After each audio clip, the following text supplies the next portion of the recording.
Olá, graça e paz a você que está me assistindo. Seja bem-vindo mais uma vez ao canal Atitude Bereana, o seu canal para o estudo da Palavra de Deus. Amigo, andei pensando recentemente qual a utilidade deste livro na sua vida.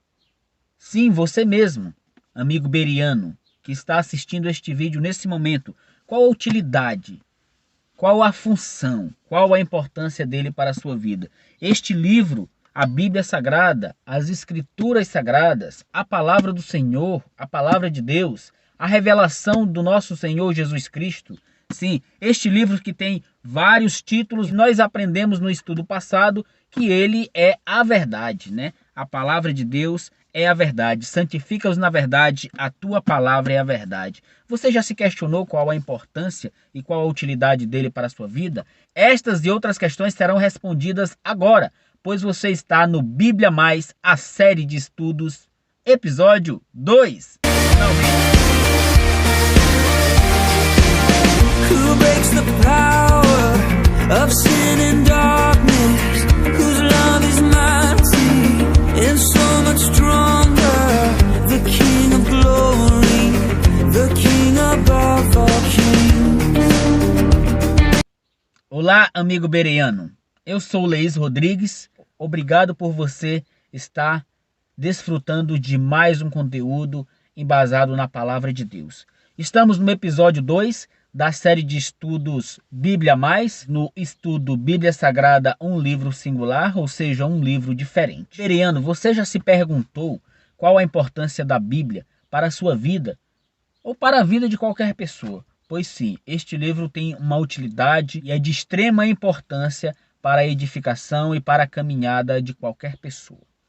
Meu amigo e minha irmã, nossa primeira pergunta do estudo de hoje é: quem dirigiu os profetas ao escreverem a Bíblia, né?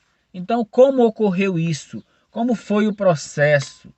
Como foi o processo do Espírito Santo trabalhar na vida dos 40 autores? Nós chamamos de autores, mas são escritores, né? Apesar que a gente pode também chamá-los de autores, até porque na própria palavra de Deus diz que os autores, como Moisés é o autor do Pentateuco, que são os primeiros 5 livros da Bíblia, assim como Paulo é autor, né, autor e escritor das cartas que estão ali presentes no Novo Testamento, assim como o Apocalipse, que é um livro simbólico, que foi escrito por João quando ele estava preso na ilha de Patmos. Amigo bereano, nossa primeira pergunta é esta, e você pode abrir a sua palavra, mas não esqueça, você precisa fazer uma oração, pedindo sabedoria, discernimento, pois quando você faz essa oração de uma maneira sincera, honesta e realmente suplicando pelo Espírito Santo, ele será derramado na sua vida e você compreenderá cada passagem aqui que está na Bíblia Sagrada. Abra sua Bíblia na Epístola de Pedro, segunda carta de Pedro, capítulo 1, versículo 21. Segunda Pedro, capítulo 1, versículo 21. A palavra de Deus diz em 2 Pedro, capítulo 1, versículo 21, porque nunca jamais qualquer profecia foi dada por vontade humana. Entretanto, homens santos falaram da parte de Deus, movidos pelo Espírito Santo. Então, quem dirigiu os profetas a escreverem a Bíblia? Foi o Espírito Santo. Deus, através da terceira pessoa da Trindade, o Espírito Santo, moveu os homens, mas estes homens eram diferenciados dos outros. Estes homens eram tementes a Deus, retos em seus caminhos e justos. Estes homens receberam sonhos, visões e outras informações e instruções para relatarem e escreverem aquilo, apesar de usarem a linguagem humana, ou seja, a linguagem deles daquela época, conforme a sua cultura, conforme o seu convívio, conforme a sua vida. Então, esses homens movidos pelo Espírito Santo, apesar de escreverem em linguagem humana, eles escreveram de maneira fiel aquilo que o Espírito Santo lhes mostrou. Por isso que hoje encontramos a Bíblia Sagrada transformando vidas e vidas, pois não há outro livro que faça esse tipo de transformação. Você crê nisso? Se você crê, glória a Deus por isso. Chegamos então na segunda pergunta, no segundo questionamento. Esta pergunta é muito importante. Quanto da Bíblia é inspirado por Deus? Amigos, chegamos agora na segunda pergunta desse estudo. Quanto do texto bíblico é inspirado por Deus? Se você ainda não orou, faça a oração, abra a sua Bíblia e confira se o que estamos falando aqui realmente tem embasamento. Abra sua Bíblia no livro de 2 Timóteo, capítulo 3, versículo 16, onde diz o seguinte: toda a Escritura é inspirada por Deus, é útil para o ensino, para a repreensão, para a correção, para a educação na justiça. Amém? Então, quanto do texto bíblico é inspirado por Deus? Qual parte da Bíblia é inspirada por Deus, né?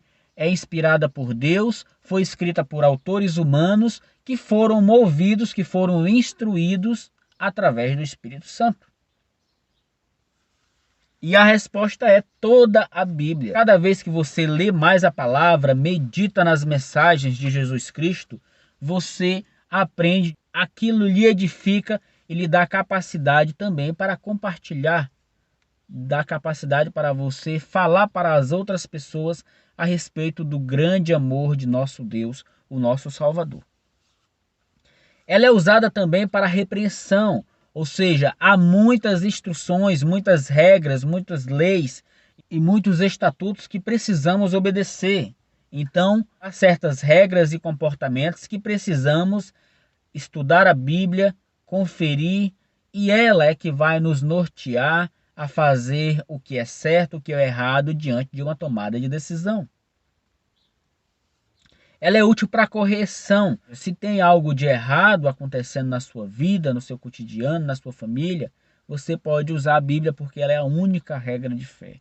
Ela é a verdade, ela é que nos santifica no verdadeiro fundamento que é Jesus Cristo. Ela é útil para a educação na justiça. Precisamos desse tipo de educação. A educação na justiça é uma educação humilde, honesta e sem rodeios. A próxima pergunta diz o seguinte: qual parte da Bíblia não foi escrita por autores humanos? Será se existe mesmo? A próxima pergunta é esta: será se existe? Nós descobrimos que o Espírito Santo moveu homens diferentes, ou seja, homens santos, para escreverem o texto bíblico, certo? Então, quanto do texto bíblico é inspirado por Deus? Nós descobrimos que toda a Bíblia, toda a Escritura Sagrada é inspirada por Deus. Ainda descobrimos qual a utilidade dela, que é para repreensão, para correção, para educação na justiça e também muito útil para o ensino. Por isso que hoje nós compartilhamos a palavra de Deus, nós ensinamos através de estudos bíblicos, através de meditações, através de vídeos, através dessas formas de ensino. Não é isso? Através dessas formas de ensino. Mas existe uma parte, mas surge uma pergunta: existe alguma parte que não foi escrita pelos autores humanos? Existe alguma parte que não foi escrita por Paulo, por Pedro, por João, por Moisés, por Salomão, por Davi? Existe alguma parte da Bíblia que não foi escrita por estes autores, por exemplo? Sim. E a resposta é sim. Existe uma parte na Bíblia que não foi escrita por escritores, ou seja, por autores humanos. Abra sua Bíblia no Antigo Testamento, no livro de Êxodo, capítulo 31, versículo 18. Nós iremos descobrir qual é a única parte da Bíblia que não foi escrita por autores humanos. Êxodo, capítulo 31, versículo 18, diz o seguinte: e tendo acabado de falar com ele no monte Sinai, deu a Moisés as 2 tábuas do testemunho, tábuas de pedras escritas pelo dedo de Deus. Amém. Que maravilha, que bênção. Então, os 10 mandamentos, 2 tábuas, foram escritas pelo próprio Deus. Apesar de Moisés ter transcrito estes mandamentos, as tábuas do testemunho, para o Pentateuco, para o Êxodo 20, sabemos que foi apenas uma transcrição do que já tinha sido escrito pelo próprio dedo de Deus. Se um dia alguém lhe perguntar se existe alguma coisa na Bíblia, alguma parte da Bíblia, que foi escrita por Deus, você já sabe. São os 10 mandamentos, a lei moral do nosso Senhor. Mas surge uma pergunta. Está alguém autorizado a alterar a Bíblia, acrescentar algo que não é bíblico? Nós vamos descobrir isso ainda no Antigo Testamento. Abra sua Bíblia em Malaquias 3, em Malaquias capítulo 3, versículo 6. A palavra de Deus diz em Malaquias capítulo 3, versículo 6 o seguinte: porque eu, o Senhor, não mudo. Por isso vós, ó filhos de Jacó, não sois consumidos. Deus, que é Deus, em sua pessoa ele não muda. Em sua forma de agir, em sua forma de controlar e em sua forma de administrar, tudo isso, todo o universo, ele não muda. Interessante. Lá em Apocalipse, você pode abrir também a sua Bíblia no livro de Apocalipse, capítulo 22, versículo 19, onde também nós encontramos uma informação importante que coopera com esse entendimento de Malaquias. Abra sua Bíblia no livro de Apocalipse, capítulo 22, versículo 18 e 19. Eu, a todo aquele que ouve as palavras da profecia deste livro, testifico, se alguém lhes fizer qualquer acréscimo, Deus lhe acrescentará os flagelos escritos neste livro. E se alguém tirar qualquer coisa das palavras do livro desta profecia, Deus tirará a sua parte da árvore da vida, da cidade santa e das coisas que se acham escritas neste livro. Interessante. Isso aqui é João falando, ele testificando, que se alguém fizer qualquer acréscimo, Deus vai acrescentar os flagelos, ou seja, algumas coisas que foram narradas aqui no Apocalipse, que são coisas ruins que irá acontecer, alguns juízos de Deus.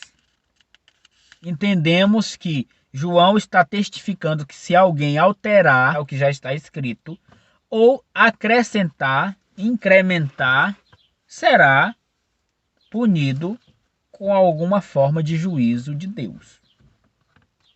Então, precisamos entender que Deus em sua pessoa não muda e que também ninguém está autorizado a alterar qualquer parte da Bíblia Sagrada. Irmãos, você que está estudando a Bíblia conosco no canal Atitude Bereana, você já ganhou um apelido que é Amigo Bereano. Porém, de acordo com a Bíblia, você tem um título muito mais bonito, muito mais glorioso. Você sabe qual é? Vamos descobrir? Abra sua Bíblia, Evangelho de João, capítulo 13, versículo 17. Diz o seguinte: ora, se sabeis estas coisas, bem-aventurados sois se as praticardes.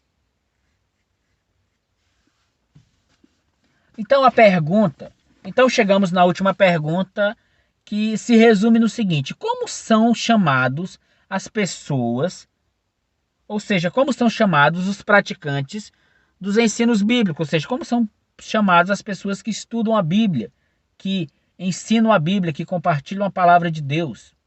Um nome já foi dado por nós aqui do canal Atitude Bereana, que é Amigo Bereano. Então, se você está assistindo esse vídeo, com certeza você está com a sua Bíblia aberta, está consultando todas as passagens, todos os versículos, todos os capítulos, todos os livros ou epístolas, para conferir se realmente tudo que a gente expõe aqui é realmente embasado na palavra do Senhor.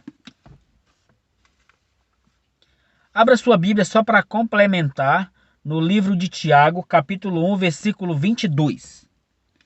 Tiago, capítulo 1, versículo 22, diz o seguinte: Tornai-vos vós, pois praticantes da palavra e não somente ouvintes, enganando-vos a vós mesmos.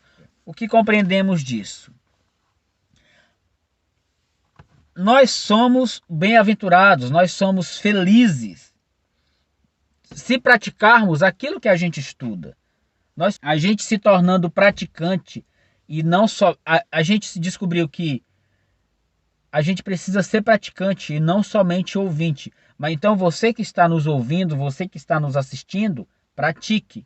Olhe na palavra do Senhor, se isso é verdadeiramente bíblico, e pratique. E pratique os ensinos, compartilhe a mensagem, compartilhe o que foi exposto aqui neste estudo, para que outras pessoas enxerguem a veracidade da palavra de Deus, enxerguem as verdades que tem nela contidas. Amém? A Bíblia é onde eu encontro meu amigo. Para mim, a Bíblia é como se fosse um guia. A Bíblia ela me direciona para onde ir. Ela é como se fosse uma lanterna que ilumina uma trilha. A Bíblia para mim é meu manual de vida. A Bíblia é Deus fisicamente do meu lado. É uma coisa que eu posso tocar, que eu posso ler, que eu posso entender. É a pessoa de Deus, é a presença dele do meu lado. Para tudo nessa vida, a gente procura uma razão. E as respostas estão na Bíblia. A Bíblia é uma lâmpada e ela traz esperança para mim. Eu espero que ela traga para você também. Desvenda os meus olhos para que eu possa contemplar as maravilhas de tua lei. Como são felizes os que seguem os teus mandamentos. Guardo no coração as tuas palavras pra não pecar contra ti. Lâmpada para os meus pés é a tua palavra e luz pro meu caminho. Lâmpada para os meus pés é a tua palavra. Não ando sem destino. Desvenda os meus olhos. Desvenda os meus olhos para que eu possa contemplar as maravilhas de tua lei. Como são felizes os que seguem os teus mandamentos. Guardo no coração as tuas palavras